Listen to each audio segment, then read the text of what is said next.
Hi, Davina. Welcome. You are now the head of digital technology and innovation and IT CDO at Siemens Mobility. Can you tell us about your role? So the perspective of this role is actually to look at digitalization end to end. On the one hand, saying how can we apply the digital technologies that we do have or that we are developing into our own internal value chain in terms of our R&D, manufacturing environments to actually optimize our own processes. So thinking of the digital enterprise. And on the other hand, we're looking at what are the digital technology blocks that go into external products and services from a mobility innovation perspective, which we are driving then from a technology and innovation perspective. And this is really then looking at digitalization end to end.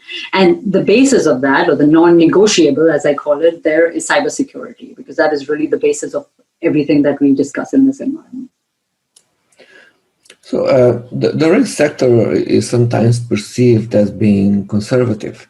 What are your thoughts on this? How is digitalization driving change in mobility?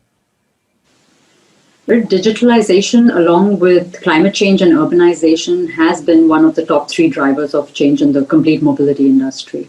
There are 3 reasons for that, and I think they also come with opportunities for the public transport environment. The first one is change travel behavior, meaning you and me as people or passengers in general, today, we interface with the complete transportation environment through one single device, which is our smart device.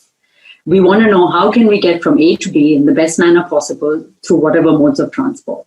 And for public transportation, this offers the opportunity to actually make rail and other modes of transport attractive and convenient for the passenger.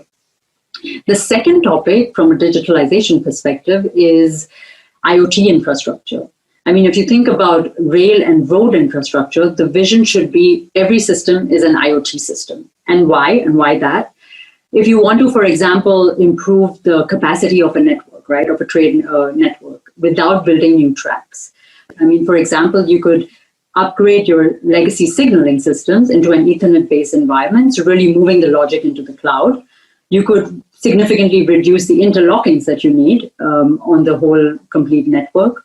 For example, Norway, Norwegian Rail is actually digitalizing their complete network using just one single interlocking for the complete country. And here we are talking about over 4,000 kilometers of track and over 370 stations. So I would say the opportunity with this topic is really big. And then the third point is passenger focused and digitally connected trains. So passenger focused from the perspective that passengers can do a lot of remote working and everything else that they're used to doing in their normal environment, also on a train. And then coming to the point of digitally focused, that is looking at more in terms of saying, how can I use the data and the power of analytics to really leverage all the data that I'm getting from that train as an asset and from the assets around it? You know, how can I use that data to, for example, do predictive maintenance so that I can optimize my maintenance schedule? So knowing the condition of the asset, saying, okay, is this the right time to do maintenance? Is this the right time to pull the train out of operations to actually service it?